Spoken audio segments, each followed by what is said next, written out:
Hey hi guys, welcome back to our channel. So ఈరోజు recipe వచ్చేసి కాకరకాయ పచ్చడి అనమాట. సో దానికైతే మనం ముందుగా కాకరకాయ ఇలా కట్ చేసుకోవాలి. సో మీకు ఇష్టం వచ్చిన షేప్లో మీరు కట్ చేసుకోండి. నేను ఈ షేప్లో కట్ చేసుకున్నాను సన్నగా.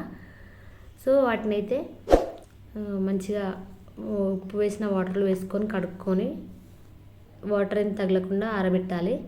సో దానికైతే కొంచెం మనకు మెంతి పొడి అవసరం ఉంటుంది. మెంతి పొడి, కొంచెం ఆవాలు, టీ స్పూన్ అవి వేయించి పొడి చేసి పక్కన పెట్టేసుకోండి. సో కాకరకాయలు అయితే ఇలా మంచిగా కడుక్కున్న తర్వాత వాటర్ ఏం లేకుండా ఆరబెట్టుకోవాలి. సో వాటిని అయితే మనం ఫ్రై చేసుకోవాలి ఆయిల్ వేసుకున్న తర్వాత ఆయిల్ వేడయ్యాక సో అన్ని ముక్కలన్నీ ఒకే రకంగా ఫ్రై అవ్వాలి, బ్రౌన్ కలర్లో. ఒకటి ఎక్కువ ఒకటి తక్కువ కాకూడదు. సో అట్లా అయితే మంచిగా ఉంటుంది, చూడడానికైనా బాగుంటుంది. సో ముక్కలన్నీ మంచిగా గోల్డెన్ బ్రౌన్ కలర్ వచ్చేదాకా వేయించుకోవాలి ఆయిల్లో.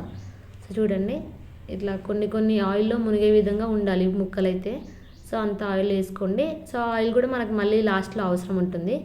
సో ఈ కలర్లో వచ్చే వరకు వేయించుకోండి కాకరకాయ ముక్కలను అయితే.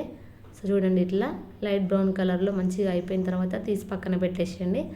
సో మిగిలిన ముక్కలు కూడా అదే విధంగా వేయించుకొని పక్కన పెట్టేసిన తర్వాత సో వీటిని అయితే మనం ఇప్పుడు వీటికి కొన్ని ఇంగ్రీడియంట్స్ కావాలి. సో వాటిని చూసేద్దాము. సో ఈ ముక్కలు అయితే ఇట్లా మంచిగా చిప్స్ లాగా కరకరలాగా అవుతాయి ఫ్రై చేసిన తర్వాత. సో ఇట్లా ఉంటాయి అన్నమాట, చూడండి. సో వీటిలో అయితే మనం ఇప్పుడు సో దీనికైతే కొంచెం ఎల్లిపాయలు కావాలి.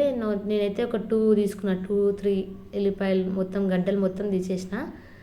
పొట్టు తీసుకొని లైట్గా దంచుకోవాలి, కచ్చపచ్చగా దంచుకొని వేసేసుకోవాలి అందులోనే ఇందాక మనం మెంతి పొడి చూపించాను కదా. సో మెంతి పొడి, ఆవాలు అది ఫ్రై చేసుకొని మిక్సీ పట్టిన పొడి కొంచెం చిటికెడు వేసుకోండి, చిన్న టీ స్పూన్లో కొంచెము. సో దాని తర్వాత ఒక 2 లెమన్స్ అయితే తీసుకోండి.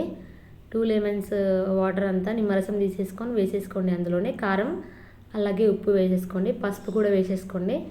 సో వాటిని మంచిగా కలిపేసేయండి. సో ఈ కాకరకాయ పచ్చడి అయితే 1 మంత్ దాకా ఉంటుంది. సో టేస్ట్ అయితే మస్తు ఉంటుంది, చూడండి, మీరు ట్రై చేసి చూడండి ఖచ్చితంగా.